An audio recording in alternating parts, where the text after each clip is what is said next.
નમસ્કાર મિત્રો, આજની વાતમાં આપનું સ્વાગત છે ને આજે વાત કરવી છે એક અલગ વિષય ઉપર। સામાન્ય રીતે તો આપણે તમામ વાતો રાજકારણ ઉપર કરતા હોઈએ છીએ, પણ આ રાજકારણથી થોડું હટીને વિષય એટલા માટે છે કારણ કે આમાં વાત છે ભ્રષ્ટાચારની। સરકારની વિભાગમાં ભ્રષ્ટાચાર કોઈ નવી વાત નથી, તમામ જગ્યાઓ પર ભ્રષ્ટાચાર થતો હોય છે, લોકોએ સ્વીકારી પણ લીધું છે હવે, અને લોકો એ બાબતે કોઈ ઉહાપો પણ નથી મચાવતા। પણ આજે ગુજરાત સરકારના જ એક અધિકારીને ગુજરાત સરકારની જ એજન્સી એન્ટી કરપ્શન બ્યુરો જે છે તેણે ક્લાસ 1 અધિકારીને પકડ્યા છે લાંચ લેતા। 5 લાખની લાંચ સાથે કુલ 2 કરોડથી વધુની સોનું, ચાંદી અને રોકડ રકમ તેમના ઘરેથી જપ્ત કરવામાં આવી છે। તેમના બંને ઘરોથી તપાસ જે છે કરવામાં આવી અને ત્યારબાદ આ કેસ નોંધવામાં આવ્યો। ગુજરાતમાં સોલર પેનલ આપણે જોઈએ છીએ કે જે રીતે ગુજરાત સરકારે પોલિસી બનાવી રૂફટોપની અને તમામ લોકો ઘરે સોલર લગાવવા લાગ્યા। ખેતીલાયક જમીનો ઉપર પણ સોલર સિસ્ટમ વસાવવા લાગે, સોલર રૂફટોપ લગાવી અને તેના દ્વારા જે છે વીજળી ઉત્પાદનનું કામ થઈ રહ્યું છે। પણ તેના માટે જે પ્રક્રિયા છે, સ્થળ વિઝિટ કરી અને સોલર રૂફટોપ લાગી શકે કે નહીં તેના માટેની જે પ્રક્રિયા હોય છે, એનઓસી હોય છે, તે એનઓસી આપવાના જે કામો હોય છે તેની અંદર 5 લાખની લાંચ માંગવામાં આવી હતી મુખ્ય અધિકારી દ્વારા।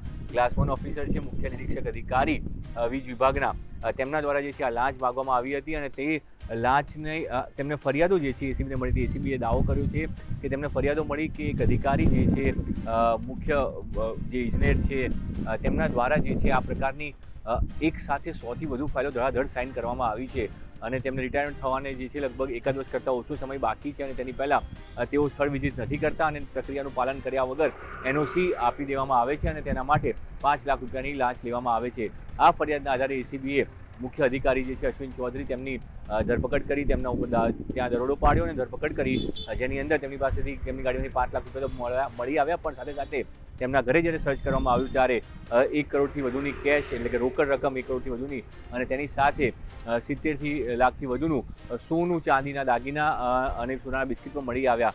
એટલે એક ક્લાસ 1 અધિકારી કે જે ફક્ત સોલર પેનલોનું જે ક્લિયરિંગ હતું તેનું કામ કરી રહ્યો હતો, તેની પાસેથી એસીબીને આ પ્રકારની જે છે રોકડ રકમ મળી। તેના પગાર કરતાં કેટલા ગણી સંપત્તિ એણે બનાવી છે। એના 2 ઘર હોવાની વાત જે છે બહારથી સુરતમાં પણ એક ઘર છે અને ગાંધીનગરના ઘરે પણ દોડા પાડવામાં આવ્યા હતા। એટલે આ તમામ વસ્તુઓની વચ્ચે એક ક્લાસ 1 અધિકારી પાસેથી કેટલી સંપત્તિ મળી શકે તેનો પણ જે છે ગુનો દર્જ કરવામાં, કેસ દર્જ કરવામાં આવ્યો છે। વાત એક અધિકારીની માત્રની નથી, આ તો એક અધિકારી થયો। સરકારમાં આવા કેટલા અધિકારીઓ છે? આપણે એવું નથી કહેતા કે તમામ અધિકારીઓ ભ્રષ્ટ હોય છે, પણ એક આવા સામાન્ય કામને જ્યારે પસાર કરવા માટે 5 લાખની જે સામાન્ય કામ છે એટલા માટે, કારણ કે આ અધિકારીનું કામ છે એમણે સ્થળ વિઝિટ કરી અને જગ્યા યોગ્ય છે કે નહીં તેના આધારે તેમણે એનઓસી આપવાની હોય છે, ક્લિયરન્સ આપવાનું હોય છે, પણ તે ન આપી અને તેમના દ્વારા જે છે કોઈ સ્થળ વિઝિટ ન કરવામાં આવતી। જો સર્ટિફિકેટ જોતું હોય બેઠા બેઠા તો 5 લાખની લાંચ લેવામાં આવતી હતી। એટલે આ કયા પ્રકારનું ભ્રષ્ટાચારનો વહીવટ છે જે આપણે જોઈ રહ્યા છીએ કે ભ્રષ્ટાચારનો બોરિંગ તમામ જગ્યા ઉપર છે। સામાન્ય જનતાને લગતા વિષયો હોય, ત્યાં રોડ રસ્તાની વાતો હોય કે પુલ નિર્માણની વાત હોય, તે જગ્યા ઉપર જે ભ્રષ્ટાચાર હતો એ તમને મને આંખે ઉડીને દેખાય છે, પણ આ પ્રકારનો જે ભ્રષ્ટાચાર છે જે સિસ્ટમની અંદર સેટ થઈ ચૂક્યો છે, એ ભ્રષ્ટાચારની આંખો જે વાતો છે જનતા સુધી ક્યારે પહોંચશે અને આ પ્રકારના ભ્રષ્ટાચાર ઉપર રોક ક્યારે લાગશે?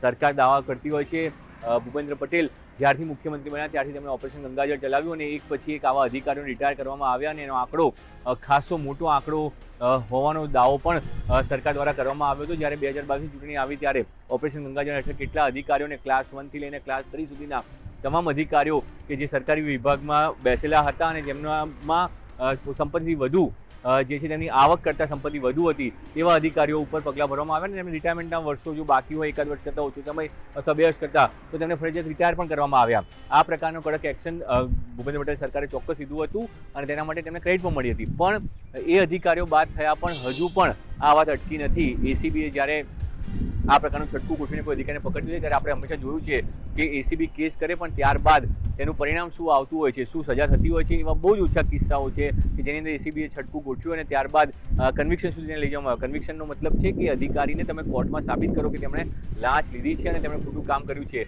આ કન્વિક્શન રેટ છે ખૂબ ઓછો છે। એટલે એ સિસ્ટમનો ફોલ્ટ છે કે પછી બીજા કયા કારણો છે, સિસ્ટમને કેટલી મજબૂત કરવાની જરૂર છે જેના આધારે આપણે નક્કી કરી શકીએ કે એસીબી જ્યારે છટકું ગોઠવતી હોય, એસીબી રેડ પડીને અધિકારીને પકડે ત્યારબાદ એ અધિકારી પાસે છટકવાનો કોઈ ઓપ્શન ન રહેવો જોઈએ, એવી ફૂલપ્રૂફ સિસ્ટમ હજુ આપણી પાસે નથી અને તેવા સંજોગોમાં હાલ તો એસીબી આ છટકું ગોઠવ્યું છે। ભ્રષ્ટાચારના એક અધિકારીને પકડ્યા છે કે અધિકારીએ જે ભ્રષ્ટાચાર કર્યો હતો, કરોડોની સંપત્તિ બનાવી લીધી અને સાથે 5 લાખની લાંચ તેઓ લઈ રહ્યા હતા। 100થી વધુ ફાઇલો ટૂંકા શાળાની અંદર તેમણે મંજૂર કરી દીધી, આ કેટલી બેજવાબદારીપૂર્વકનું કાર્ય છે અને કેવા પ્રકારના કામો થઈ રહ્યા છે સરકારમાં તેના ઉપર પણ આ સવાલ ઉઠી રહ્યો છે. ને એટલા માટે હવે સરકાર આ અંગે કેવા નિયમો બનાવશે, શું સરકાર આની અંદર કોઈ ગંભીર કાર્યવાહી કરશે કે પછી એસીબી દ્વારા જે પગલું ભરવામાં આવ્યું છે ત્યાં જ અટકી જશે અને હવે એસીબી કેસ સાબિત કરવાનો રહેશે. એસીબીએ સરકારની અંદર હંમેશા એવું કહેવાય છે કે મહેસૂલ અને પોલીસ વિભાગ સૌથી ભ્રષ્ટ હોય છે, તેના સામે સૌથી મેક્સિમમ કેસો એસીબીએ કર્યા હતા. પણ હવે આ જે પ્રકારનો નવો મામલો સામે આવ્યો છે, વીજ વિભાગના અધિકારી સામે જે પ્રકારની કાર્યવાહી થઈ છે તેણે ઘણા સવાલો સિસ્ટમ પર ઉઠાવ્યા છે કે જો રૂફટોપ સોલાર પેનલો મંજૂર કરવાની જે વાત હોય, તેનું જે કામ હોય મંજૂર કરવાની વાત એમાં સ્થળ નિરીક્ષણ કરવાનું હોય છે અને તેની અંદર જો આ પ્રકારની બેજવાબદારી ભર્યું વર્તન થતું હોય અને આ પ્રકારે ભ્રષ્ટાચાર થતો હોય તો આ ભ્રષ્ટાચાર ક્યાં જઈને અટકશે? આવા અધિકારીઓને કેમ ડર નથી લાગતો? સરકારી કાયદાઓનો, એસીબીનો ડર કેમ નથી લાગતો અને કેમ ખુલ્લેઆમ ભ્રષ્ટાચાર કરે છે? કારણ કે હંમેશા આપણે સાંભળ્યું છે કે વાતો થતી હોય છે કે સરકારને આ વિભાગમાં ભ્રષ્ટાચાર છે, પેલા વિભાગમાં ભ્ષ્ટાચાર છે, પણ ક્યારે ક્લાસ 1 અધિકારીઓ પકડાતા નથી. આ વખતે એસીબીએ ક્લાસ 1 અધિકારી પકડ્યા છે અને તેમના ઉપર એક્શન લઈ રહી છે. હજુ પણ તપાસ તો ચાલુ જ છે. આગામી દિવસોમાં આની અંદરથી કેટલા વધુ કેસો સામે આવે છે તે જોવાનું રહેશે. વધુ કેટલી સંપત્તિઓ બહાર આવે છે અધિકારીની. અશ્વિન ચૌધરી જે અધિકારી મુખ્ય નિરીક્ષક હતા, તેમણે કેટલા આવા કામોને જે છે મંજૂરી આપી અને લાંચ લઈને આપી, તે કામોનું હવે શું થશે, તેના ઉપર કોઈ એક્શન લેવાશે કે નહીં, અને તે તમામ જાણકારી જે છે તે જોવાની છે. સરકાર કેવી રીતે આની સામે કાયદાકીય પગલાં ભરે છે અને આ અધિકારીને સજા થાય તેના માટે શું થાય છે, શું તેમને ટર્મિનેટ કરવામાં આવે છે સરકારી વ્યવસ્થામાંથી, કારણ કે 1 વર્ષ કરતાં ઓછો સમયગાળો તેમનો બચ્યો છે અને તેના જે નિયમો છે તેમાં કઈ પ્રકારની છૂટછાટ અથવા કયા પ્રકારના બદલાવ આવે છે તેના ઉપર પણ નજર રહેશે. પણ સરકારમાં જે ભ્રષ્ટ અધિકારીઓ હોય છે તેમની સામે કડક દાખલો બેસાડતા એક્ઝામ્પલ ક્યારે જે છે જનતા સમક્ષ મૂકવામાં આવશે? ઓપરેશન ગંગાજળ થયું પણ હજુ સુધી ભ્રષ્ટાચાર અટક્યો નથી. તેવા સંજોગોમાં સૌથી મોટો સવાલ એ છે કે આવા ભ્રષ્ટ અધિકારીઓની હિંમત કેમ થાય છે અને શું એવી કોઈ સિસ્ટમ છે કે જે આ ભ્રષ્ટ અધિકારીઓને ભ્રષ્ટાચાર કરતા રોકી શકે? આજની વાતમાં અત્યારે તો બસ આટલું જ. સમાચાર જોતા રહો ગુજરાત.